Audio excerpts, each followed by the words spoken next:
37-летнего казанца с поличным при создании тайников с наркотиками задержали полицейские на улице Ферма-2. Стражи порядка заметили его у лесопосадки и решили досмотреть и самого мужчину, и его автомобиль, стоявший неподалеку. 39 свертков с наркотиками мужчина спрятать не успел. Продавать, уверяет, не хотел. Сергей Хайдаров знает, как задержанный объяснил, для чего закапывал запрещенные в стране вещества.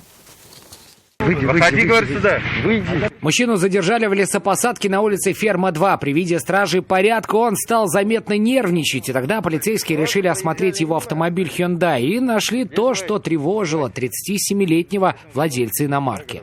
Свертки что? Я не знаю. Не знаете? Ну, она же в машине лежит, правильно? Моя, да, моя. Ну, лежит на панели. 39 свертков отправили на экспертизу. Она установила, что найденные в иномарке вещества – это мефедрон и марихуана. Мужчина сперва утверждал, что ко всему этому отношения не имеет, но позже признался. Купил партию наркотиков в интернете, расфасовал их и стал делать закладки. Но утверждал, что продавать не планировал, запасы делал сам для себя. Местоположение 3 тайников он даже решил показать стражам порядка. По данному факту возбуждено уголовное дело по признакам состава преступления, предусмотренного частью 3 статьи 30, частью 4 статьи 228 прим. 1 Уголовного кодекса Российской Федерации, покушение на незаконный сбыт наркотических средств. На время следствия мужчину отправили в СИЗО. Сергей Хайдаров, Нафиса Минязова, вызов 112.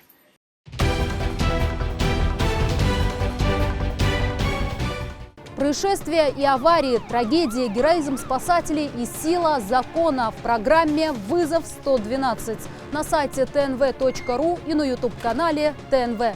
Подписывайтесь.